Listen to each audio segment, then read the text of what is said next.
Hello students, welcome to all of you at your own YouTube channel physics में solution. बच्चों, हमने हमारी लास्ट वीडियो में बैलेंस्ड एंड अनबैलेंस्ड इक्वेशन के बारे में पढ़ा था और किस प्रकार से अनबैलेंस्ड इक्वेशन को हम बैलेंस बनाएंगे उसके बारे में पढ़ा था।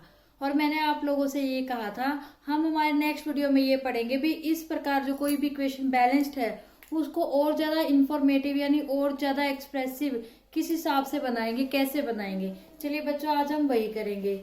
तो आज का हमारा टॉपिक शुरू करने से पहले बच्चों हमारी वीडियो के लिए लाइक कर दीजिए, शेयर कर दीजिए और चैनल को सब्सक्राइब कीजिए।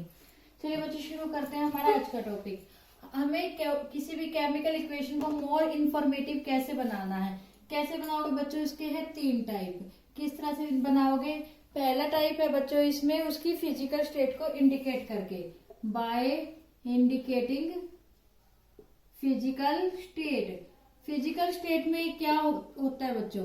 फिजिकल स्टेट होती है बच्चों 4। कितनी होती है? 4। कौन कौन सी? Solid, liquid, gas and aqueous. Solid के लिए बच्चों एस यूज होता है, लिक्विड के लिए एल, गैस के लिए स्मॉल जी और एक्वस के लिए होता है ए क्यू। ओके बच्चों, यानी ये वो स्टेट है, ये वो फिजिकल स्टेट है जो हमें हमारे पास कोई भी फॉर्मूला, कोई भी केमिकल जो भी हमारा उस इक्वेशन के अंदर यूज हो रहा है वो किस फॉर्म में है। अगर वो सॉलिड की फॉर्म में है तो हम उसके पीछे एस लिख देंगे, लिक्विड फॉर्म में तो एल लिखेंगे, गैस की फॉर्म में तो जी और एक्वस फॉर्म में है तो ए क्यू लिखेंगे। फॉर एग्जाम्पल मान लीजिए हमारे पास है Zn प्लस में H2SO4, ये बना रहा है बच्चों ZnSO4 प्लस में H2। अब आप लोगों को पता है जिंक क्या है? जिंक एक सॉलिड सब्सटेंस है, एक मेटल है। क्या है? एक मेटल है। तो इसके पीछे क्या लगेगा बच्चों? S लग जाएगा इस तरह से। उसके बाद सल्फ्यूरिक एसिड है जो ये क्या है बच्चों? ये H2SO4 है। ये एक इस चीज का घोल है, यानी ये एक्वस फॉर्म में है। किस फॉर्म में है? एक्वस फॉर्म में। तो इसके पीछे लग जाएगा एक क्यू, ऐसे ब्रैकेट में लिखना है बच्चों। सिमिलरली ये भी क्या है? एक्वस है, तो इसके पीछे भी क्या लग जाएगा? ए क्यू। और जो H2 है ये क्या है? गैस है, तो इसके पीछे क्या लगेगा बच्चों? जी लगेगा। जस्ट यही है फिजिकल स्टेट और कुछ भी नहीं है।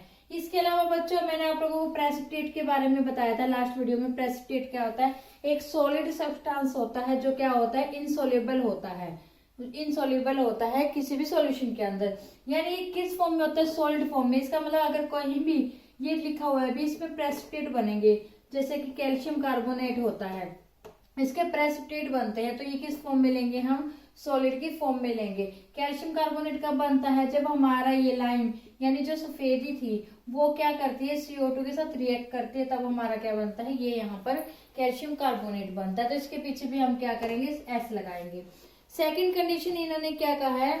By indicating heat exchange. क्या करना है? By indicating heat exchange.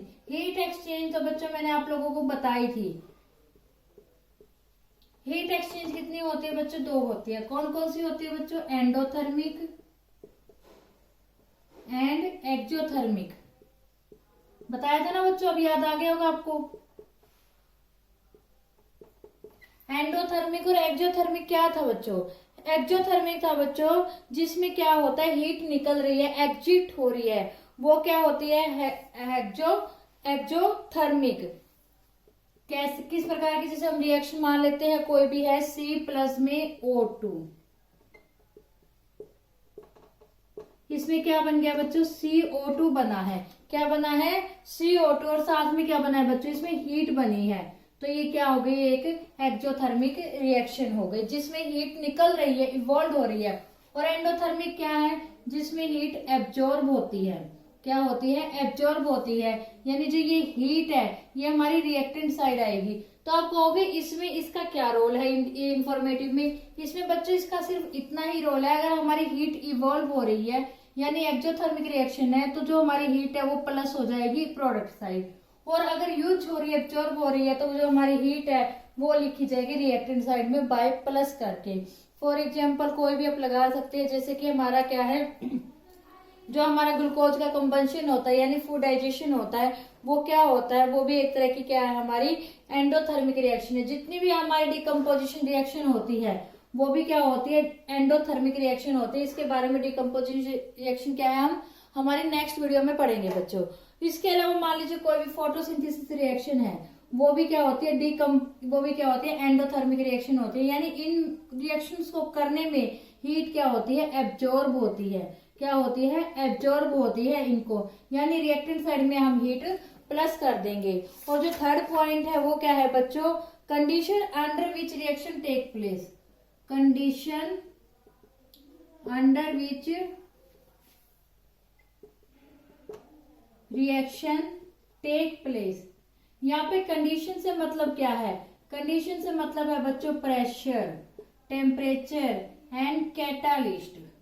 Okay बच्चों, यानी कि प्रेशर टेम्परेचर से मतलब यहाँ पर है जितने प्रेशर के अंदर कोई भी रिएक्शन कैरी करती है, या फिर हम ये कह सकते हैं जिस टेम्परेचर पर कोई भी रिएक्शन होती है। या फिर कैटालिस्ट क्या होते हैं, कैटालिस्ट एक ऐसे सब्सटेंस होते हैं जो रिएक्शंस को करने में हेल्प तो करते हैं बट वो उसमें यूज नहीं होते। यानी एक ऐसा कोई भी प्रोडक्ट बनाते नहीं, सिर्फ बनाने में हेल्प करते हैं। जब प्रोडक्ट या एज ए रिएक्टेंट यूज नहीं होते, जस्ट सिर्फ हेल्पफुल प्रोडक्ट होते हैं। हेल्पफुल जो हमारे मान सकते हो कोई भी चीज है, सब्सटेंस होते हैं, वो होते हैं। मान लीजिए कोई भी हमारी रिएक्शन है, मान लीजिए है 2KiCO3।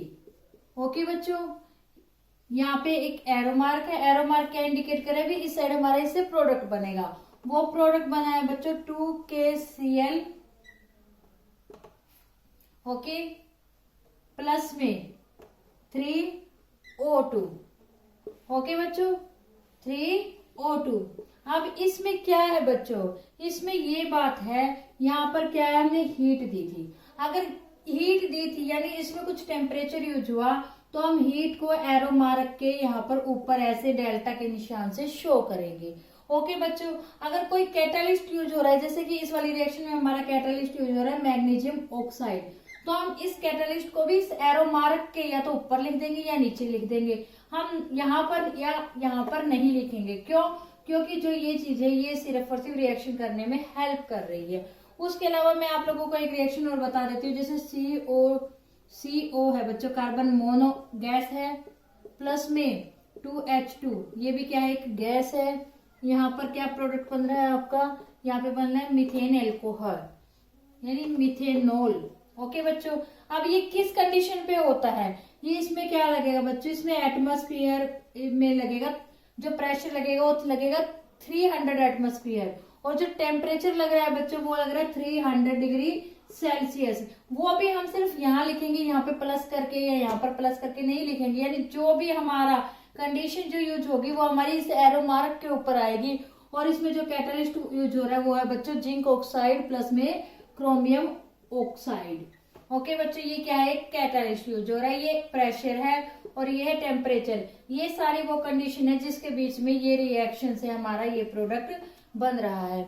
आई होप बच्चों आप लोगों को ये अच्छे से समझ में आ गया। जितनी भी हमारी ये लगा लीजिए फोटोसिंथेसिस रिएक्शन है, उन सब में भी क्या है, उन सब में भी इसी प्रकार से जो हमारा लगा लीजिए लाइट यूज हो रही है या फिर जो भी यूज हो रहा है, वो सारे के सारे क्या है, एक तरह से हमारे कंडीशन के हिसाब से हो रहे हैं। मान लीजिए जैसे कि मैं आपको फोटोसिंथेसिस वाली रिएक्शन बता देती हूँ, उसमें क्या है 6CO2 एक गैस है, क्योंकि जो प्लांट होते हैं वो CO2 लेते हैं और क्या करते हैं, पानी वाटर लेते हैं। क्या लेते हैं, वाटर लेते हैं। और किसकी हेल्प से बच्चों, ये लेते हैं सनलाइट। क्या लेते हैं, सनलाइट। सनलाइट को एक प्रोडक्ट या एक रिएक्टेंट के रूप में तो नहीं यूज हो रहा, ये सिर्फ और सिर्फ एक कैटालिस्ट के रूप में, एक कंडीशन के रूप में यूज हो रहा है। और यहाँ पर क्लोरोफिल भी जो प्लांट्स के अंदर होता है वो भी कंडीशन के रूप में यूज हो रहा है। और हमारा क्या बना रहा है, वो बना रहा है बच्चों ग्लूकोज।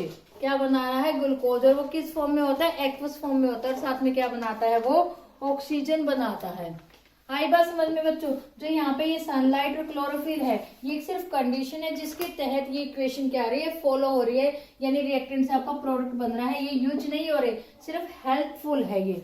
ओके बच्चों, आई होप आप लोगों को आज के हमारा टॉपिक समझ में आ गया होगा। कोई डाउट है तो कमेंट सेक्शन में कमेंट करके पूछ सकते हैं। अगर आपको हमारी आज की वीडियो पसंद आई तो हमारे चैनल को लाइक कीजिए, शेयर कीजिए और चैनल को सब्सक्राइब कीजिए और बेल आइकन दबाना ना भूले, ताकि आपको हमारे आने वाली वीडियो का नोटिफिकेशन मिल जाए।